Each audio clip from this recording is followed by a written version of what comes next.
I'm Brian Reisinger, a columnist, consultant, and farm boy writing about rural issues, the economy, and more for the Journal Sentinel. And I'm Kristin Brey, video columnist for the Milwaukee Journal Sentinel and host of the daily radio show As Goes Wisconsin. And this is Get to the Point, a new Milwaukee Journal Sentinel video series between two reasonable people who happen to look at the world and Wisconsin from different perspectives, but share at least one thing in common: wanting what's best for our state and the people in it. We quickly give our thoughts on 3 different topics so you can get on with your day. This week, we're talking about a potential social media curfew for minors in Wisconsin, a national trend of rolling back child labor laws, and the monarchy. Okay, so with that teaser, let's get started. I saw your video saying that the party of personal responsibility shouldn't be policing kids' social media. And I don't disagree with every word of your video. But I do think there's something to be said here about giving parents the tools they need, like requiring parental consent for minors and so on. And it's also true that we now have both parties enacting bans on TikTok specifically for national security reasons. So there's a lot going on here. And I have to ask, are TikTok dances worth security breaches? Well, I feel like that is an unfair question, though, because I feel like the security breaches and what's the conversation around TikTok and data is different than the conversation around regulating parenting your kids. And so I think the conversation around putting curfews on when kids can get on there, having parents have kill switches for their kids is very different than banning TikTok altogether because of the Chinese a Chinese company owns it. And so which one do you want to talk about? Well, I kind of want to talk about the TikTok thing, but I also get that there's a lot going on here. So you can feel free to fire back. But I am curious kind of where you fall on the idea of the TikTok ban, and whether that's a necessary thing. But yeah, I understand that there's a lot going on there. So you can, you know, pick at different parts of that if you like. Well, I'm biased in this because I think anyone who knows my background, I like TikTok. I like making content for TikTok. I think some of the most interesting things I've been exposed to have come from TikTok. And I think there's something incredibly powerful in the algorithm that they have found as a platform that has not been replicated by other social media companies. And I think there's something in between banning a very popular app altogether and where we're at right now. I think there's the opportunity for a sale. I think the opportunity for where the data is stored, but I think there is a bigger conversation as far as how any social media company uses our data. Because if there's anything that has already shown that they can't be trusted with our data, it's Facebook, who sold it to Cambridge Analytica 6.5 years, 7 years ago, right? Yeah, there's been a lot of naughty things going on. I think that the idea of TikTok being sold or some other sort of change is really interesting. It's hard because like I see my nephews, I see other people who like, that platform appeals to people and it's a way for people to express themselves. I also think that it's really notable when you have Democrats and Republicans saying like this thing could be a security issue. So hopefully something gets figured out on that front. But in any case, I think the broader thing that you were talking about as far as the issue of curfews and limitations and things like that, I think it's really, really helpful when as much of this stuff can be in the hands of parents. And I tend to think like, for example, a kill switch where a parent is able to say, hey, it's 9 p.m. Sorry. That's kind of like the parental nuclear code, not only for making sure that like kids don't have screen time that goes beyond what they should be doing or they're getting exposed to things they shouldn't be, but it's kind of like, hey, it's bedtime. Hey, clean your room. It's like a really effective thing, the way that parents can utilize screen time to kind of try to help their kids understand why they need to behave. It's an incentive, it's a disincentive. So I think some of these things are good. I just tend to think that as much of it can be in the hands of parents is the best. And I agree. And I think it's an interesting place to put the government, like the regulations they want to do is on the parental side of things. Like in the comparison, if you want to make this comparison of like when cars became very popular for 16-year-olds, but cars were very dangerous, it wasn't laws that were helping parents control their kids and how much they were or were not driving.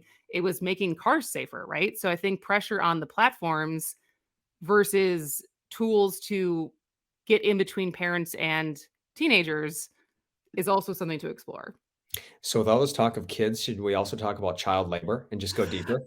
We should talk about child labor because I think it's a little ironic that on the one hand, the people in the government are saying that we should protect kids from social media, and there's also people in the government saying, but we should also let them work more. And so with the not so much in Wisconsin. I think the most we've seen recently in Wisconsin is a proposal to let 14-year-olds deliver drinks in restaurants, and so they wouldn't be behind the bar, but they would be able to take a drink from the bar to seated patrons. But in other states, we're seeing things like working overnight shifts, being able to work in a slaughterhouse, being able to do a lot of things that like an entire movement tried to protect children from being exposed to. Uh, and it all sounds like it's in the name of a labor shortage. And the labor shortage is not going away. This country, this state is getting older. And so I don't think that the only tool in our toolbox can be, well, let's just make the working age younger. Yeah, it's definitely not the only tool. I will say that I think that there's a lot of people who understand and support that there need to be protections for children on up through teenagers in a lot of these job sites. I think that parents play a huge role in this too, just to bring parents back into this and deciding like, is it okay with me if my 15-year-old or 16-year-old works on this job site doing this type of job that maybe it's dangerous, but maybe it fits a goal that they have. Maybe it fits a skill that they have. They want to go into the trades, whatever it is. So I think as much as we can rely on parents is a good thing. That said, I think that there are a number of things happening here. One is that all of these child labor law changes have been talked about, there's also been a lot of stories about the issue of like migrant children being in dangerous and inhumane positions on job sites. And I think it's important that we look at those issues and separate these things out a little bit. So Yeah. the first thing is, migrant children being in dangerous job sites, at times inhumane job sites, those are things that are not only in violation of labor laws, but often in violation of human trafficking laws, Hmm. often in violation of laws against fraud and extortion for people who are posing as sponsors of migrant children. So all of that needs to be dealt with from a law enforcement standpoint and put to a stop. The issue of all of these labor laws, I think the devil is in the details, and it depends upon what state you're talking about. There are red and blue states doing these things, and it talks about Yeah. type of policies, right? In Wisconsin, and you kind of acknowledge this, but I think it's an important thing to kind of separate these things out. In Wisconsin, we're talking about basically teenagers who are working in restaurants that serve alcohol, who are already bringing, in many cases, cheese curds and hamburgers to their patrons, also being able to drop off the beer. I think that's a different thing. And I think a lot of these job site kinds of questions can be handled by balancing, making sure that things are safe, making sure there's supervision with opening up opportunities for kids. I think that a lot of this stuff can be solved with what I'll call farm boy economics. Growing up, I was made to work at the time, not all that willingly by my parents because they thought that it taught me personal responsibility. It also got me a little money in my pocket. What we're talking about here is having more places where kids can go work if they want to, teenagers can go work if they want to, they can learn personal responsibility, they can put money in their pocket. And it's all got to be in a scenario where their parents are okay with it. And I think that there's a lot of stuff that is okay to try and okay to make available to people within that context. And I don't think it's the only tool to solve the workforce issue, but I do think it is a tool. We have a lot of restaurants and bars that have a hard time being able to staff. Having more younger people who are able to work in those places and earn a little money is not a bad thing in Wisconsin. That's all we're talking about doing in Wisconsin. But I think every state has their own examples of that. They'll have to figure out what that right balance is, though. And it's interesting to kind of vet out both things that you said. I think to a certain extent, the child labor laws that we're seeing in some states get rolled back. Certainly, like middle upper class parents, these are not in place to protect their kids, right? They are there to protect the migrant kids. They are there to protect the most vulnerable who could get exploited by companies. And so to roll some of those back and let them work in dangerous situations and work when they should be in school is a different problem. And then I also agree with you that I working as a teenager is a good thing. It teaches you work ethic but I just feel like those when you're crafting policy, it's two different outcomes, right? If you're solving the problem of giving kids more opportunity to work, that's a different starting point than starting from the point of bars and restaurants are looking for more labor. Let's make it easier for kids to work. So it's like, whose problem are you actually solving? And I think sometimes there can be win-win situations, but sometimes there's also like, is there enough 14-year-olds that this is really getting to the root of the problem, that they're going to all of a sudden have this influx of kids who can deliver drinks to patrons, that it's really gonna up the ante as far as their labor problem.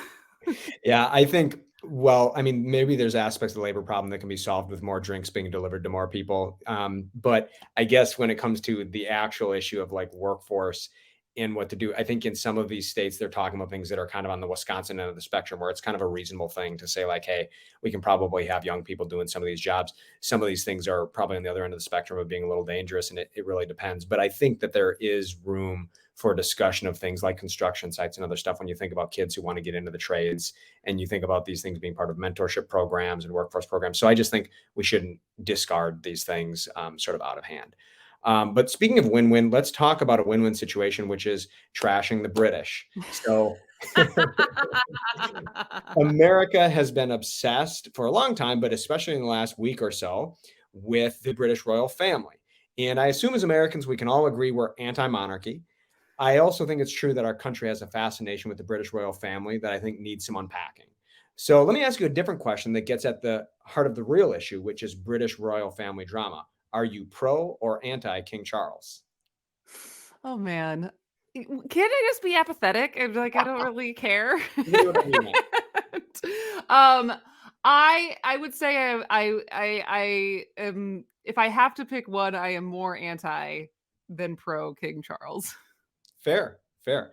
I will say we agree on this one. I'm also anti King Charles. I guess I'm revealing myself as like someone who's fascinated with the British royal family here, because I'm saying I am anti him because I think he's let his kids become a victim of a lot of the things that he was a victim of in his Yeah. generation. So anyway, if maybe you want to, somebody wants to film a separate video with me where we just talk about all that, I'm sure we could. I Did you think there's read, are you admitting that you read Spare? I did not. I did not. I mostly just I picked this up from other people who read these things. Like I'm like a casual, I'm like a tourist on this issue. But what I'll say is I will give one reason why I think that people should care about the British royal family, which is that what it was supposed to be, or what it was at one time, was giving people in Great Britain something to believe in, inspire, and unify them, sort of above politics, whatever it was. They believed in a head of state that was symbolizing what they were supposed to be as a people. We don't have that in this country. I think that's a good thing that it's not a person. We have a constitution. And I think about like the way that like people cried when Princess Diana died, which included like, by the way, my mom at Rhythm and Booms. And like, it was really like a meaningful thing. I can't imagine what it meant to the British people.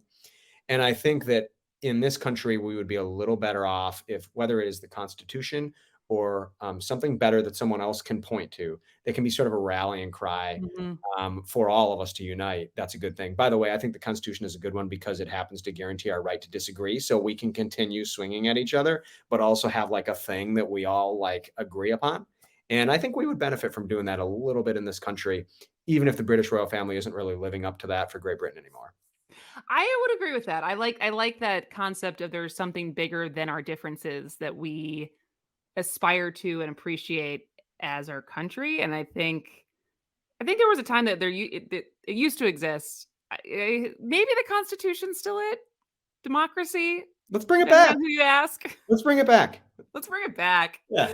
Oh, all right. Well, that was a good one. All right. Well, that'll about do it for us today. But thanks for watching. If you like what you see, please consider subscribing to the Journal Sentinel or one of our USA Today Network Wisconsin newspapers.